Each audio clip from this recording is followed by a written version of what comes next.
todo el país, ya, y deportaron y mataron a todo. Pero en la primera deportación hubo, ¿cierto?, una deportación de la élite, podríamos decir, ¿ya?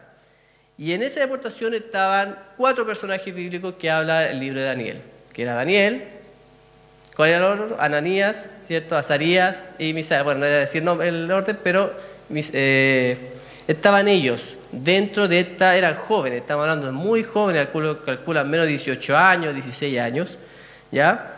Y que fueron deportados a este otro territorio sin conocer a nadie, absolutamente como prisioneros básicamente, ¿ya? A convivir en otro país. Entonces vamos a ver precisamente, el título de este mensaje se llama La convicción de los 3 amigos. La convicción de los 3 amigos. No creo que sea necesario decir el libro que vamos a ver. Daniel, ¿cierto? Vamos a buscar Daniel, el libro de Daniel, capítulo 3. El libro de Daniel, capítulo 3. Vamos a leer del versículo 1 en adelante.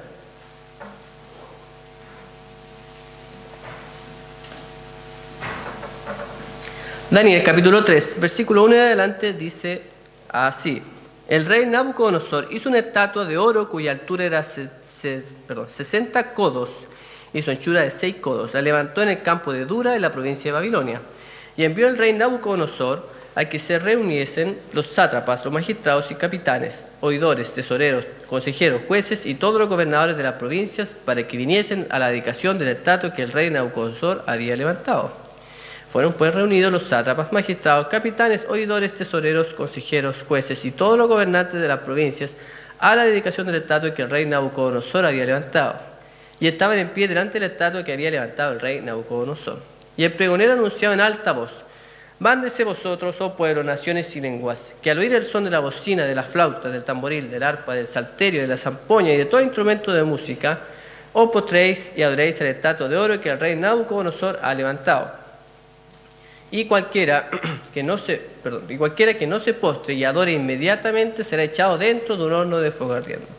Por lo cual, al oír todos los pueblos el son de bocina, la flauta, el tamboril, el arpa, del salterio, de la zampoña y de todo instrumento de música, todos los pueblos, naciones y lenguas se postraron y adoraron la estatua de oro y el rey Nabucodonosor había levantado. Versículo 8, vamos a leer. Por esto, en aquel tiempo, algunos varones caldeos vinieron y acusaron maliciosamente a los judíos, y hablaron y dijeron al rey Nabucodonosor: Rey, para siempre vive.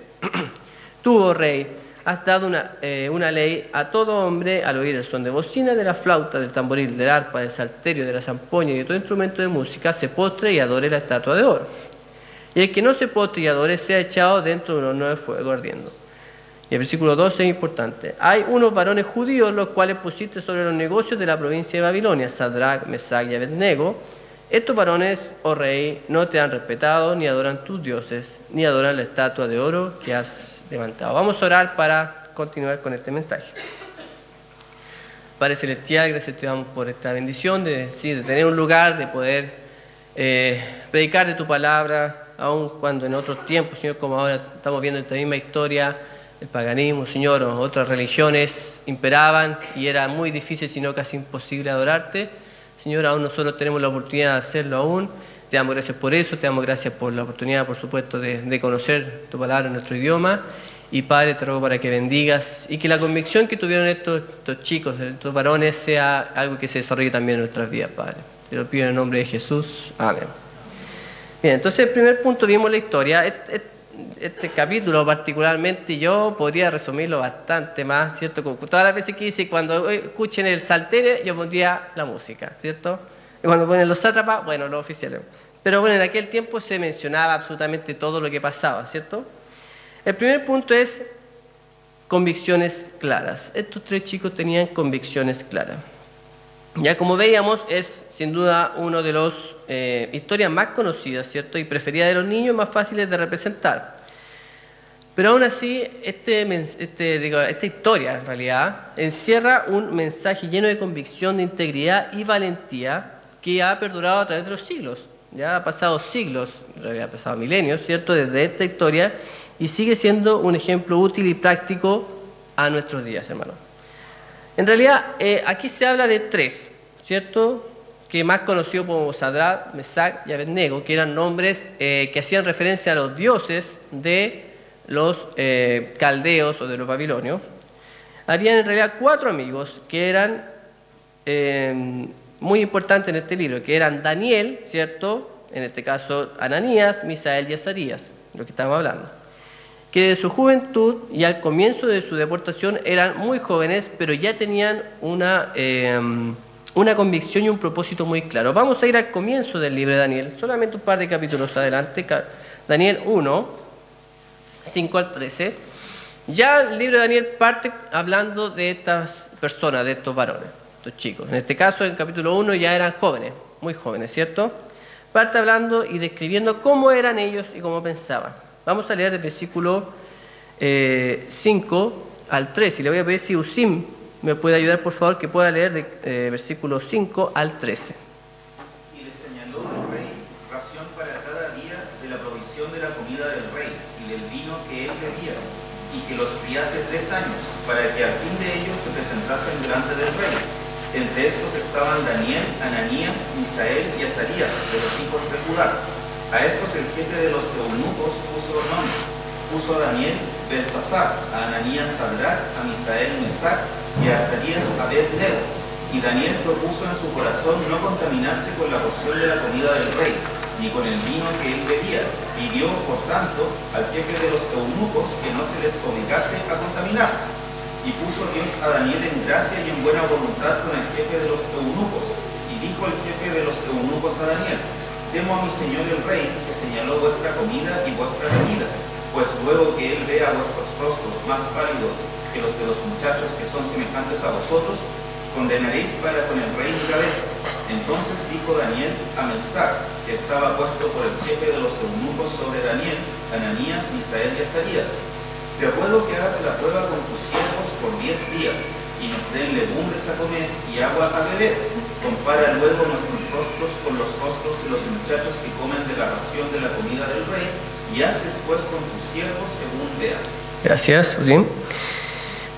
En contexto, ¿cierto? Están deportados, eran jóvenes, por supuesto, estaban alejados de su familia y obviamente los agruparon a estos chicos juntos, ¿cierto? Estaban en una situación de completa indefensión, eran prisioneros, estaban alejados de su familia, probablemente no sería raro que su familia hubiese sido muerta, ¿cierto?, en esa primera deportación, o por lo menos separada, y por supuesto ya tenían que entrar en un nuevo sistema, no solamente de pensamiento, de idioma, sino que también, ¿cierto?, de alimentación, ¿ya? Y en ese contexto, lo normal, ¿cierto? ¿Cuál sería lo normal de cualquier persona que se ve envuelta en una situación así, ¿cierto? En el que tiene que cambiar todo su sistema de vida, todo lo que él conocía, olvídalo, va a empezar algo nuevo. Lo normal, y que probablemente lo que gran parte de los chicos judíos, como también de otras provincias, porque recordemos que Israel no fue el único país invadido por Babilonia, fue uno de tantos, que lo normal sería adaptarse, ¿cierto? Adaptarse. Ya lo normal es que estos chicos, como la mayoría seguramente hizo, dijeron: bueno, ya no hay nada que hacer, me tomaron prisionero, no está en mí el decidir qué voy a estudiar, qué voy a hacer, en qué voy a trabajar, ¿cierto? O qué voy a hacer con mi vida en general. Nada de eso estaba, ni siquiera el idioma que iba a hablar, nada de eso estaba en sus manos. Por lo tanto, ellos podían decir: bueno, yo me tengo que adaptar y hacer lo que me están mandando. ¿Qué hizo Daniel? Propuso en su corazón, ¿cierto?, no contaminarse. ¿Por qué hablaba de no contaminarse? Esto es bien sabido porque normalmente los sacrificios que hacían a sus dioses, posteriormente ese animal que había sido sacrificado era servido como alimento para el rey y para sus oficiales. Por lo tanto, de hecho, uno podría decir hay contradicción en Romanos cuando Pablo mismo dice, ¿cierto?, que cuando lo sacrificaba a los ídolos, un ídolo que dice que nada es, ¿cierto? Por lo tanto, de hecho, Pablo decía, él podía comer carne sacrificada a los ídolos. Decía eso, ¿cierto? Decía que no tenía problema. ¿Ya? Entonces uno diría, una contradicción. No. Bueno, precisamente él decía que a causa de la fe de otra persona que lo vea comiendo esa carne, no lo iba a hacer. Y Daniel, en cierta medida, estaba cumpliendo ese propósito porque él decía: no me siento seguro o no quiero que los demás vean que yo participo de esta comida, sino que quiero tener una dieta que en realidad no tenga que ver, que no quizá cuestione mis ideales, mis principios. Por eso tomó esa decisión, ¿ya? Y no se dejó llevar. Pero obviamente él no se rebeló, no exigió como hoy en día, porque hoy en día los chicos, ¿qué pasa con la mayoría? No les gusta algo y se exige, ¿cierto? No, yo exijo que tal cosa. Él no exigió, él preguntó, pidió, fue inteligente, fue sabio. No le resultó a la primera, no importa, fue a la segunda hasta que le resultó lo que él quería. Porque finalmente dijo, bueno, si el Señor así quiere, me va a ayudar, y efectivamente el Señor lo ayudó. Hermanos, qué importante es que los niños desarrollen convicciones y creencias basadas en la palabra de Dios. Qué importante, hermano. Qué importante, sin duda. Estos chicos fueron bien enseñados desde jóvenes, ¿cierto? Acerca de la palabra del Señor, de los principios bíblicos, como quizás muchos de sus compañeros, pero la mayoría de sus compañeros no tuvieron convicciones firmes. ¿Quién de aquí puede levantar la mano se convirtió ya siendo adulto, sin ser niño? ¿Ya? ¿Y quién? Ya pueden bajar la mano. ¿Quién fue desde niño, digamos, no que se convirtió en niño, sino que desde niño fue enseñado en el Evangelio?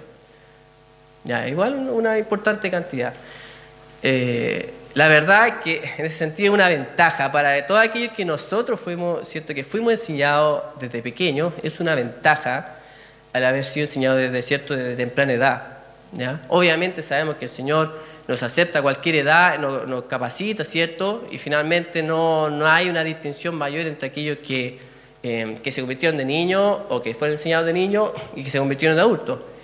Pero en sí el hecho de que un niño tenga convicciones desde pequeño, sin duda hace mucho más fácil que de adulto pueda aferrarse, ¿cierto?, a esas convicciones. Esto le pasó a estos jóvenes, a estos chicos que fueron enseñados en la palabra de Dios, como muchos otros en Israel, pero que ellos tomaron decisiones en base a sus convicciones. Volvamos a Daniel capítulo 3. Precisamente por eso estamos hablando de las convicciones, ¿ya? Específicamente en Daniel 3, versículos 4 al 5, ¿cierto? Se establece que, cuando dice que el pregonero anunciaba que se manden a todos que al oír la música, ¿cierto?, adoren la estatua de oro que el rey Nabucodonosor había levantado. Ese era el mandato, ¿ya? El rey de Babilonia mismo lo instauró. Y de hecho, inmediatamente junto con la orden de, ¿cierto?, adorar esta estatua, con la misma orden se da el castigo, ¿cierto?, de no hacerlo.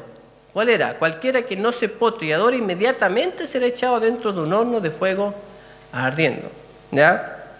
O sea, la estaba haciendo fácil, estaba diciendo inmediatamente la orden y el castigo para quien lo hacía. Así que la gente no tenía que darle más vuelta. Bueno, si el rey lo dice, lo hago, ¿cierto?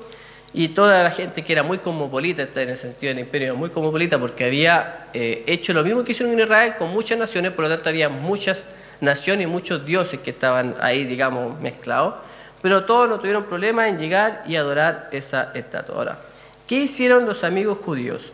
¿Cierto? En este caso, ¿por qué no se menciona a Daniel? A ver si alguien se atreve a decir, ¿por qué no habla de Daniel? ¿Acaso Daniel se arrodilló? ¿Qué creen ustedes? ¿Por qué no se menciona a Daniel? ¿Por qué se menciona a Sadrach, Mesach y Abednego? ¿Ya? ¿Quién se atreve? ¿Ah? No, es que justo en ese momento se estaba abrochando los cordones, entonces se adoró, ¿cierto? Y pasó viola, no. Efectivamente, lo más probable, bueno, de hecho estaba dentro de la élite del rey, ¿cierto? Los principales consejeros, probablemente en ese momento no estaba cuando sucedió este hecho. Ahora, que si lo estaban buscando, posteriormente en la historia se ve que siempre estuvieron buscando a Daniel para pillarlo, ¿cierto?, en algo relacionado con su religión. Y de hecho, posteriormente la Biblia habla de que él tomó decisiones exactamente igual que sus amigos, cuando posteriormente lo vemos, cuando tiene el problema con el rey de Persia, en realidad, cuando lo tiran al foso de los leones, fue exactamente la misma razón. Por lo tanto, se entiende que Daniel no pecó aquí, ¿cierto? Simplemente no estaba en ese momento con sus amigos, por lo tanto no lo pudieron acusar de ese hecho, ¿ya? Por testimonio de gente impía sabemos que estas personas deliberadamente no se arrepientieron y no temieron ocultarse o disimular, ¿ya? En ese sentido, ¿qué diferencia muchas veces con nosotros? Porque perfectamente esta gente sabían que venía, escuchaban quizás la música de lejos, no sé si es que la estatua se movía o ellos cuando pasaban pero el punto es que no era todo el tiempo que tenían que adorar. ¿Cuándo tenían que adorar? Cuando escuchaban la música. Por lo tanto, en realidad era bastante fácil quizá evitar esa situación. Probablemente hubiese sido bastante fácil para ellos, no lo sabemos, pero pudieron haber disimulado, como le digo, justo haberse agachado o haber hecho como que estaban adorando cuando en realidad no lo hacían, etc. Pero ellos deliberadamente no se arrodillaron. Y me imagino esa situación que todo quizá asumiendo, ¿cierto?, que hacían el mismo tipo de oración que siempre se ve, que arrodillándose, ¿cierto?, tirándose al suelo, eran los únicos de pie. Entonces era notorio, era muy notorio lo que estaban haciendo ellos. Por lo tanto, un cristiano sabe que está haciendo bien las cosas cuando los inconversos hablan bien o mal de las cosas que uno hace por sus convicciones, ¿ya? Fíjense que yo creo que en el converso en general, la gente que no está de acuerdo con el Evangelio, ¿cierto?, con los principios del Evangelio, no sé si se molestan, pero le llama más la atención o apuntan más cuando un cristiano no cumple lo que dice, más que cuando es consecuente con lo que cree. Ya de por sí los principios bíblicos le molestan, pero si ven a un cristiano que no está cumpliendo esos principios bíblicos, es ahí cuando apuntan inmediatamente y dicen, oye, mira lo que hace él. Entonces, en este caso, para estos amigos, el hecho de que lo acusaran es porque estaban haciendo las cosas bien. Ya estaban manteniendo con sus convicciones claras. Recordemos que este punto era de convicciones claras. Ellos tenían convicciones claras y no se arrodillaron. ¿Por qué? Porque sabían que el único Dios a quien debían adorar era Jehová, ¿cierto? A su Dios. Por lo tanto, si en el primer punto vemos que estos amigos tenían convicciones claras, el segundo punto es que tenían convicciones firmes. Vamos a ver capítulo 3, versículos 13 al 15. ¿Ya? Es curioso que obviamente, ¿por qué dice que algunos caldeos quisieron acusar maliciosamente? Dice ahí, dice una palabra, ¿cierto?, que habla con la secta del ¿cómo decirlo?, de la actitud que tenían. ¿Cómo? Claro, pero se nota que tenían una actitud maliciosa. ¿Por qué tendrían esa actitud maliciosa los caldeos contra ellos? Bueno, el mismo versículo, ¿cierto? Estamos hablando del versículo 8. Sí, 8. Por esto en aquel tiempo algunos varones caldeos vinieron y acusaron maliciosamente a los judíos, hablaron y dijeron al rey, ¿cierto? Rey vive. El 12 dice, hay unos varones judíos los cuales pusiste sobre los negocios de la provincia de Babilonia. La respuesta está ahí mismo, ¿cierto? ¿Por qué lo acusaron maliciosamente? Bueno, porque efectivamente tenían un rol importante en la administración babilónica y eran judíos. No sé si han escuchado que la gente le tiene mal a los judíos. Bueno, eso ha sido desde los tiempos, ¿cierto? Primeros tiempos siempre ha sido igual, ¿ya? Eran judíos, probablemente si hubiesen sido caldeos, obviamente no les hubiese importado, obviamente, pero como eran judíos, tenían un rol importante, estaban buscando con qué acusar. Pero como veíamos, ¿cierto? El primer punto es que tenían convicciones claras, el segundo es que tenían convicciones firmes, ¿ya? Y aquí hay una diferencia. ¿Cuál es la diferencia entre una convicción clara y una convicción firme? Bueno, una cosa es definir una postura, ¿cierto?, frente a los demás, nosotros como cristianos, ¿cierto?, frente a la gente del trabajo, frente a la familia en conversa, frente a compañeros de colegio, universidad o compañeros de trabajo, etc. Una cosa es decir, no, yo soy cristiano y creo o no creo esto. Que eso de por sí para muchos puede ser más o menos difícil, ¿ya? Pero otra cosa es decirlo y saber que vas a recibir burlas, que vas a recibir una confrontación de ideas, ¿cierto? O que pueda peligrar tu trabajo, lo que sea. Es muy distinto, hermanos, simplemente decir, no, yo creo esto, a decirlo en un contexto en el que pueda haber un problema para ti. Es muy distinto. ¿Ya? ¿Sí? Con respecto a ese tema que hablaba, siempre son como más observados en todos lados, en el trabajo, en clase, compañeros, siempre son como más observados las personas cristianas, porque está como atenta el enemigo que está atento al detalle. Para señalarte de inmediato. Precisamente por lo que estábamos diciendo, ¿cierto? le pasó a ellos porque eran judíos, tenían otra religión, nos pasa a nosotros también porque efectivamente vamos a estar más observados, como bien dice, ¿cierto? Va a haber una mayor observación y precisamente va a haber algo, él dice que cree esto, pero ¿realmente lo cumplirá? ¿Ya? Eso es cuando más critican. Al cristiano no lo critican tanto porque vive como cristiano y por lo que piensa, no, lo critican porque, porque yo conocí a este cristiano que decía que hacía esto. Ahí es cuando se presenta la mayor crítica. ¿Ya? No por ser consecuente, sino que por ser inconsecuente. ¿Ya? Pero bueno, como decíamos, es distinto, ¿cierto? Cuando yo presento una idea, cuando yo voy a tener una contradicción, ¿cierto?, hacia mí. Ya es distinto decir una idea, una postura cristiana, cuando puedo sufrir la pérdida de un empleo, el alejamiento de la gente querida o injurias. ¿Ya? Para Sadrach, Mesach y Abednego, el hecho de ser consecuente en su creencia no significaba únicamente la pérdida de su alta posición, no significaba que ya no iba a ser de la élite, no significaba solamente que iba a perder quizás su empleo. Oye, si no me arrodillo, me pueden quitar el puesto. No, de hecho ese era el menos problema, ¿cierto? ¿Cuál era el problema de ellos si no se arrodillaban? ¿Cuál era el castigo? Perder la vida. Así, y no perder la vida, ¿cierto? No, que te va a ahorcar, no, en un horno de fuego. Así que yo siempre me he preguntado qué sería peor, que te tiren a un foso de león o un horno ardiendo. Todavía no me sé definir, todavía no puedo definirme en eso. Pero de que sí la muerte era terrible, o sea, amedrentaba, ¿cierto? Era una acción que amedrentaba. Ya, por lo tanto, las razones para que Sadrach, Mesach y Abednego se arrodillaran y por último no oraran a esa estatua, porque en su corazón la mayoría quizás no lo hacía, sino que iban a orar quizás su Dios, pero para no hacerlo eran bastante buenas las razones para no hacerlo precisamente, pero aún así no se dieron y no se arrodillaron. ¿Ya? Y aquí pasa, ¿cierto?, la confrontación. Entonces no lo hicieron, los acusaron, sabiendo ellos seguramente que le iban a acusar, y lo llevaron ante el rey. Versículo 13 al 15. Dice así. Entonces Nabucodonosor dijo claro, porque en el versículo 12 lo acusaron. Y en el 13, entonces Nabucodonosor dijo con ira y con enojo y que trajeran a Sadrach, Mesach y Abednego, y al instante fueron traídos estos varones delante del rey. Habló Nabucodonosor y les dijo: es verdad, Sadrach, Mesach y Abednego, que vosotros no honráis a mi Dios, ni adoráis la estatua de oro que he levantado. Ahora pues, ¿estáis dispuestos para que al oír el son de la bocina, de la flauta, del tamboril, de la arpa, del salterio, de la zampoña y de todo instrumento de música os postréis y adoréis la estatua que he hecho? Porque si no la adoráis, en la misma hora seréis echados en medio de un horno de fuego ardiendo. ¿Y qué Dios será aquel que os libre de mi mano?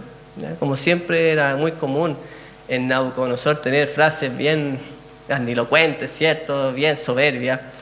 Recuerdan que cuando Daniel se acercó al jefe de los eunucos, le dijo: oye, por favor, dame legumbres, ¿cierto?, no quiero comer esta comida.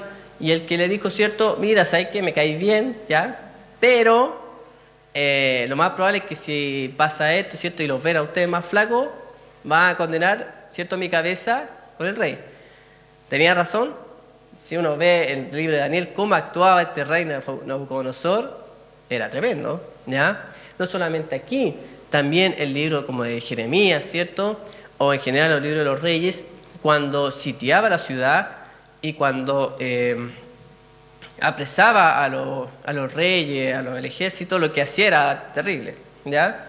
Como por ejemplo cuando ya tomó y destruyó definitivamente Jerusalén, tomó al rey, no me acuerdo cómo se llamaba el último rey, ¿cuánto? Sedequías, ¿cierto? Sí. Y que escapó, lo agarró en el desierto, lo trajo y delante de él degolló a toda su familia, a todos sus hijos, y después de haberlos degollado le sacó los ojos para que la última visión que haya tenido fuera la muerte de sus hijos, y después se lo llevó encadenado a Babilonia y lo hizo pudrirse en la cárcel. O sea, imagínense el tipo de hombre que había. Acá inmediatamente el castigo por no adorar, ¿cuál era? Horno de fuego. Nada que un proceso judicial, que te vamos a pagar una multa, no, muerte, chao, al tiro. Aquí inmediatamente él versículo 13, ¿cierto? Dijo con ira y con enojo, o sea, era un hombre sanguíneo, colérico, tremendo, ya de un carácter que obviamente al ser un rey, es decir, nadie le podía contradecir, él hacía lo que quería. ¿Ya? Anteriormente recuerden que cuando Daniel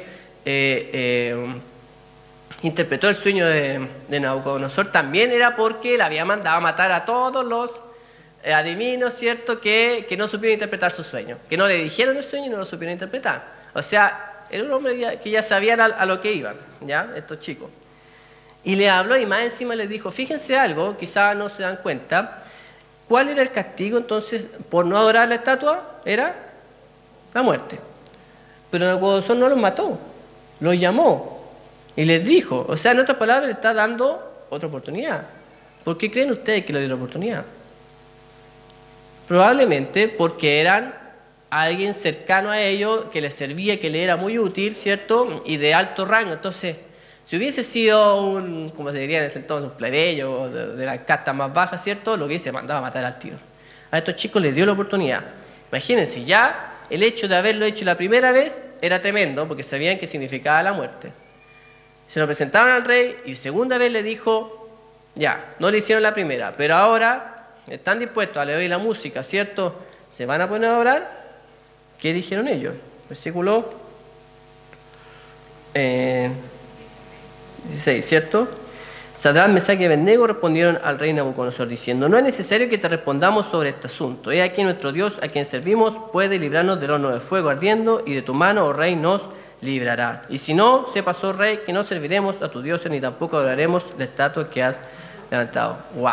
Yo creo que es primera vez que a este rey le hablaban así. O sea, ni siquiera le dijo, mira, la verdad no tenemos ni que responderte porque no lo vamos a hacer de ninguna manera. O sea, no nos va a obligar, no hay manera, ¿cierto?, de que nos cambie la idea, la cabeza, ¿cierto?, no, que nos convenza. No, ¿cierto? Primeramente los confrontó y finalmente dijeron, no, ¿sabes qué? No hay manera, por más que nos digan, no vamos a hacer lo que tú dices. Estos valientes hombres no titubearon. Y la verdad es que por la impresión de cómo él se hace esta pregunta, probablemente ni siquiera lo discutieron, ¿ya? Es como los trabajos grupales, un profe hace una pregunta y no es que se juntaron, a ver, vamos a conversarlo primero, a ver qué respondemos. No, se nota que ellos ni siquiera como que se juntaron a conversarlo, sino que respondieron de una sola vez, ¿ya? Los tres tenían exactamente la misma convicción, la misma idea y la misma decisión. Esta situación, hermano, me recuerda mucho a otro momento crucial de la historia de Israel que tiene que ver con Moisés. Vamos a ir a Éxodo, sin perder, por supuesto, Daniel. Éxodo 32.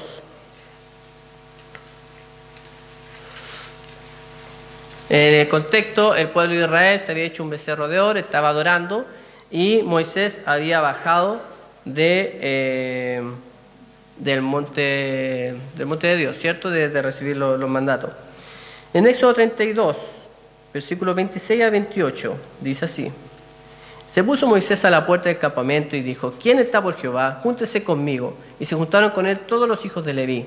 Y les dijo, así ha dicho Jehová, el Dios de Israel, poned cada uno su espada sobre su muslo, y pasad y volved de puerta en puerta por el campamento, y matad cada uno a su hermano y su amigo y su pariente. Y los hijos de Leví lo hicieron conforme al dicho de Moisés, y cayeron del pueblo en aquel día como 3,000 hombres, ¿ya?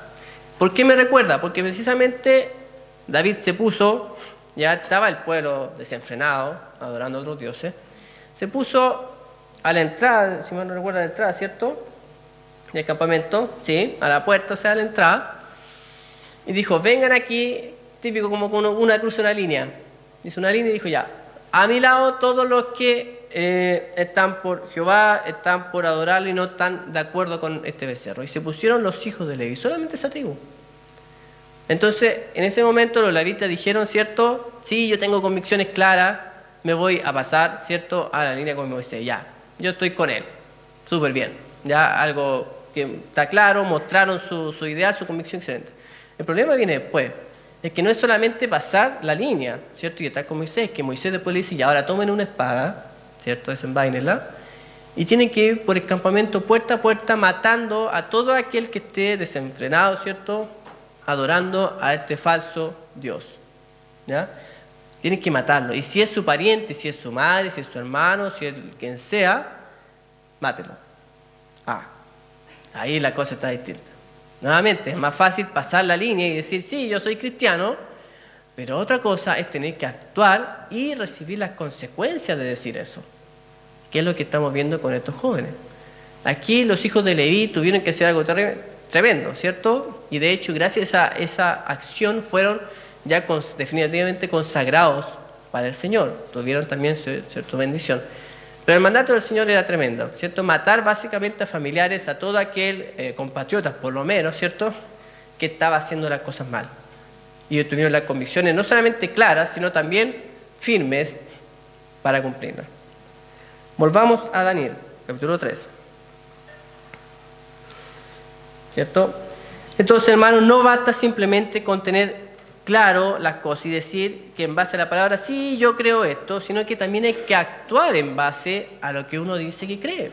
Ser consecuente, que es lo que este mundo inclusive nos pide, ¿ya? Hay que actuar en base a la convicción. Solo si obramos así, Dios podrá probar nuestra vida y nuestro corazón y ser realmente aprobados por Él, que es precisamente nuestro último punto. El primer punto, convicciones claras, hay que tenerlas. Pero después de tener convicciones claras hay que tener convicciones firmes para mantenerse y actuar como corresponde. Y el último punto es que hay que tener finalmente las convicciones aprobadas. No probadas, sino aprobadas. 3, Daniel 3, versículo 19 al 23. Felipe, ¿lo puedes leer, por favor? Entonces Nabucodonosor se llenó de ira y se desnudó el aspecto de su rostro contra Sadrach, Mesach y Abednego, y ordenó que el horno se calentase 7 veces más de lo acostumbrado. Y mandó a hombres muy vigorosos que tenían su ejército que atasen a Sadrach, Mesach y Abednego para echarlos en el horno de fuego ardiendo. Entonces estos varones fueron atados con sus mantos, sus calzas, sus turbantes y sus vestidos, y fueron echados dentro del horno de fuego ardiendo. Y como la orden del rey era apremiante y lo habían calentado mucho, la llama del fuego mató a aquellos que habían alzado a Sadrach, Mesach y Abednego. Y estos 3 varones, Sadrach, Mesach y Abednego, cayeron atados dentro del horno de fuego. Gracias, Felipe. Entonces, aquí vemos que el rey Nabucodonosor era un hombre tan orgulloso, tan soberbio, que la respuesta de estos varones, como vimos, lo descolocó. Ya le había dado mucha ira y rabia que no se hubiesen arrodillado.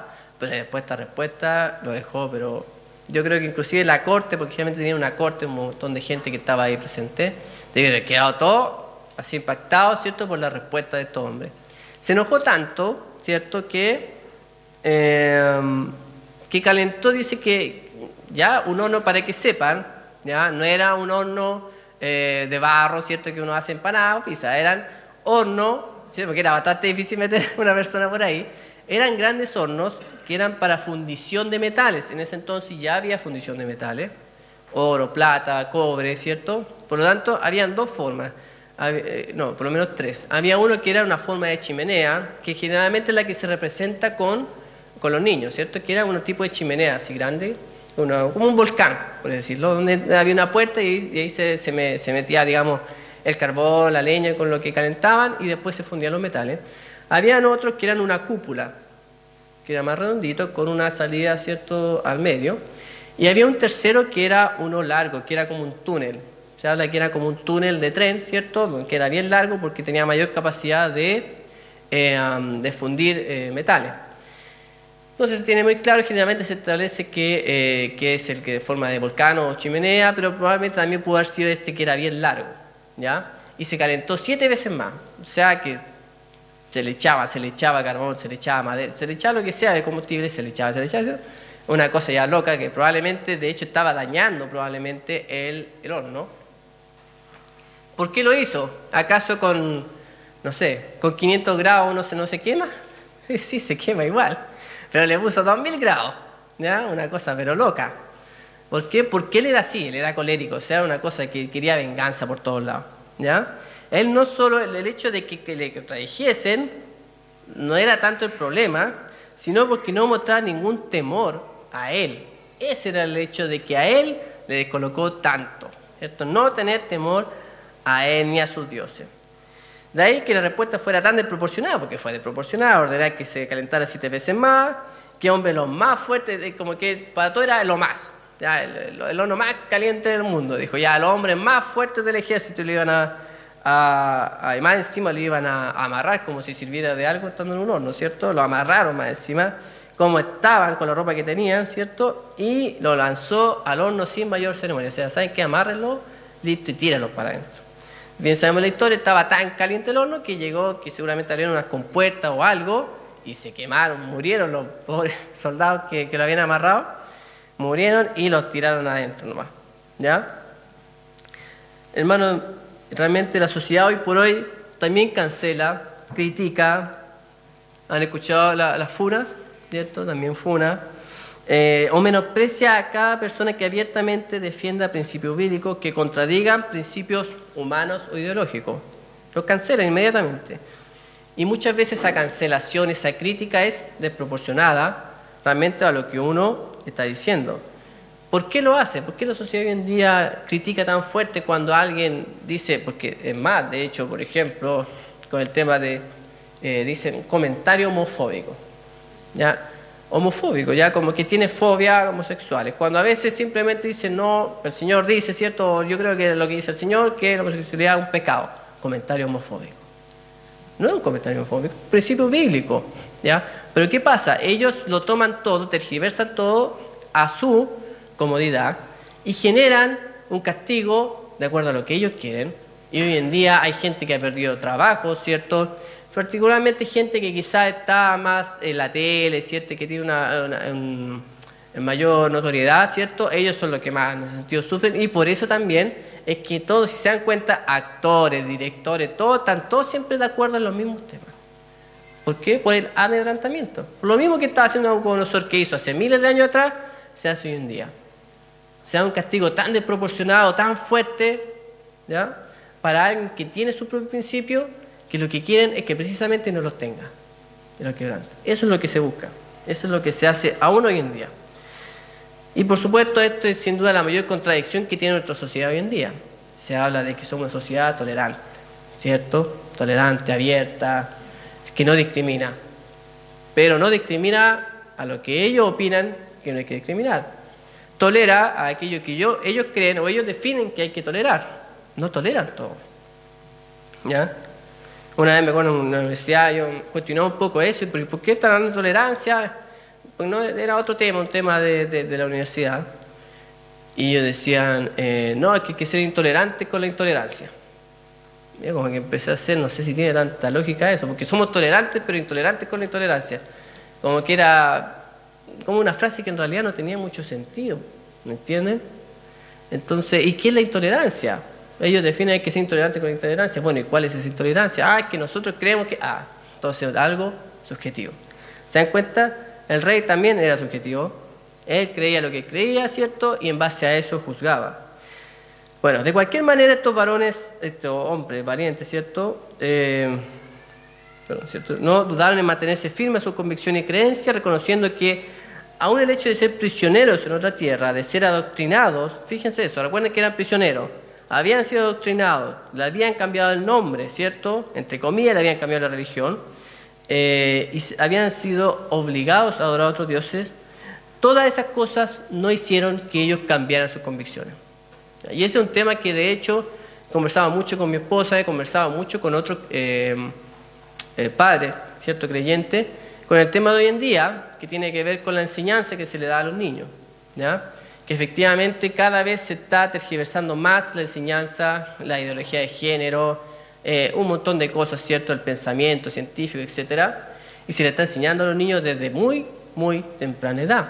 Muy temprana edad. Entonces, muchos dicen, no, lo mejor me lo saco del sistema quizá y lo enseño en mi casa.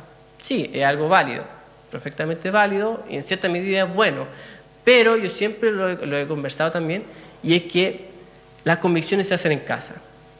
Las convicciones no se hacen en el colegio, ¿ya? Se hacen en la casa, con la familia.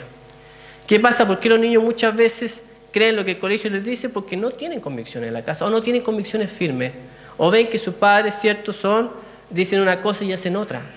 Ahí está el verdadero problema, ¿ya? Yo creo que si un niño es educado en la palabra del Señor, ¿va a tener problemas? Sí, sin duda. ¿Va a tener contradicciones en el colegio? Sí, sin duda. Pero creo que un niño con convicciones firmes puede salir adelante en cualquier situación, en cualquier circunstancia y con cualquier enseñanza. Recordemos que estos jóvenes fueron desde chicos enseñados en otro idioma, en otra lengua, con otra religión, y aún así fueron consecuentes con sus convicciones de pequeños. ¿Me entienden? Entonces, en ese sentido, la palabra del Señor es más potente que cualquier otra ideología. Y eso tenemos que tenerlo muy claro, muy cierto, digamos, nosotros, y por lo menos esa misma certeza y esa seguridad hay que traspasarlo a los mismos niños. De ahí la importancia de las escuelas dominicales también, pero sobre todo de la enseñanza en la casa. Bueno, el resto de la historia la conocemos. Los hombres, en el versículo entre 24 al 30, fueron echados al horno y inmediatamente el rey se asustó y dijo, oye, pero ¿no echamos a 3 hombres? Sí, le dijeron, sí, a 3. ¿Y por qué veo 4? Acá ya hay una cosa ya extraña. Y más encima dice, y al cuarto lo veo como hijo de los dioses, ya aludiendo a que efectivamente no se veía como una persona normal, sino que se veía cierta divinidad en él, y entendemos que era la presencia de Cristo que estaba acompañándolo, ¿cierto?, en una primera aparición, preencarnación, ¿cierto?, que estaba acompañando a estos hombres ahí.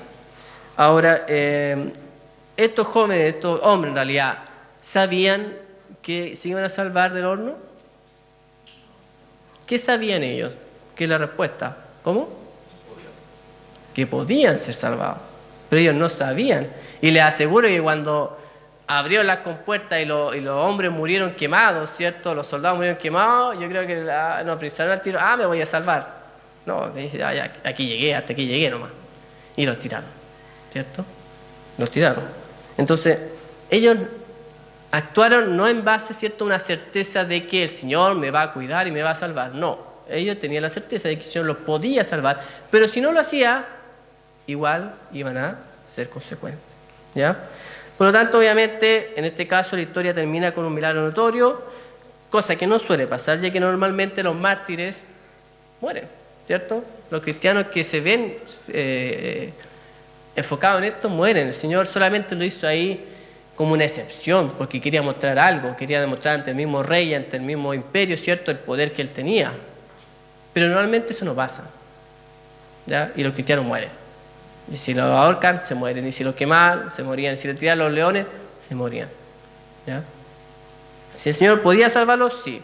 Pero normalmente no pasaba porque Él quería, el Señor, digamos, quiere mostrar otras cosas. De todas maneras, el testimonio de estos 3 hombres y su fe fue probada, terminó siendo aprobada, ¿cierto?, por Dios primeramente, pero inclusive fue aprobada por el mismo Dios pagano que terminó glorificando a Dios. Veamos el versículo 28 del capítulo 3 al final ya. Al 30 dice, entonces Nabucodonosor dijo, bendito sea el Dios de ellos, de Sadrac, Mesach y Abednego, que envió su ángel y libró a sus siervos que confiaron en él, y que no cumplieron el edicto del rey, y entregaron sus cuerpos antes que servir y adorar a otro Dios que su Dios. ¿Quién dio este testimonio? El rey, el mismo que lo había mandado a matar. ¿Se da cuenta? Son muchas veces los mismos inconversos, los que critican, los que posteriormente, si ven una fe genuina, son los que finalmente van a dar testimonio por uno. Y ese yo creo que es el mejor testimonio de todos, ¿cierto? Por lo tanto, 29. Decreto que todo pueblo, nación o lengua que dijere blasfemia contra Dios de Sadrac, Mesach y Abednego sea descuartizado y su casa convertida en muladar, por cuanto no hay Dios que pueda librar como él. El rey seguía siendo el mismo rey, así que, por supuesto, sus órdenes fueron absolutamente desproporcionadas. ¿Para qué tanto? Pero bueno, ya él era así, ¿ya? Y al 30 dijo entonces el rey engrandeció a Sadrac, Mesach y Abednego en la provincia de Babilonia. O sea, fue una historia más que feliz, pero más allá de que haya terminado, entre comillas, feliz, lo importante es la convicción que mostraron ellos, ¿cierto? La convicción y las consecuencias que tuvieron que soportar para ello. Conclusión, hermano. Desde pequeño uno puede generar convicciones importantes y fuertes para que repercuten en el resto de nuestras vidas. Lo importante es que éstas estén correctamente fundadas en la palabra. Hermanos, yo creo que todos quizás de chico, bueno, quizás, por ejemplo, mi amada testimonio que ella, con mi abuela, ¿cierto?, fue a una iglesia muy pocas veces, pero aún así le quedaron historias, estamos hablando de que ella tenía, no sé, 5 o 6 años, y le quedaron grabadas historias donde hablaban de Adán y Eva, y no me acuerdo qué otra cosa dijo que le habían hablado, y le quedó esa enseñanza. Y habrá ido, no sé, unas 3 o 4 veces a la iglesia, y le quedó. Imagínense a un niño que ha sido criado en los caminos del Señor. O sea, las convicciones que puede potencialmente tener son muy fuertes. Y eso sirve para tener convicciones, por supuesto, claras, como decíamos. Ahora, en cuanto a tener convicciones firmes, ¿cierto? El tener convicciones bíblicas es fácil en un contexto cristiano que motiva a ellos. O sea, aquí es muy fácil ser cristiano, ¿cierto? Y tener convicciones cristianas. Pero lo difícil es defender cuando los demás se oponen a ello o cuando puedo perder algo importante por tener esas convicciones. Ahí está lo realmente difícil. Y ahí es donde está la firmeza de nuestras convicciones. ¿Ya? Ahí se ve la firmeza, es decir, qué tan firmes están nuestras convicciones. Así, y por último, así como en nuestros conocimientos en alguna materia escolar o laboral se deben poner a prueba para ver, ¿cierto?, qué tanto sé del tema, también en algún momento nuestras convicciones se van a poner a prueba, hermano, ¿ya? Para ver realmente qué tan firmes son esas convicciones. Va a llegar el momento en que vamos, o quizás estamos en ese momento, o hemos pasado, ¿cierto?, en que nuestras convicciones se van a poner a prueba y vamos a ver realmente, como se dice, de qué estamos hechos, ¿cierto? De qué están hechas esas convicciones y realmente cómo vamos a responder ante eso. Así que, hermanos, por supuesto, los motivos, recordemos que cada vez que leamos, escuchemos este evento, ¿cierto?, esta historia bíblica de estos tremendos hombres, recordemos realmente lo que significa tener convicciones y las consecuencias que tuvieron que sufrir por mantenerse firmes en esas convicciones. Amén. Oremos para concluir.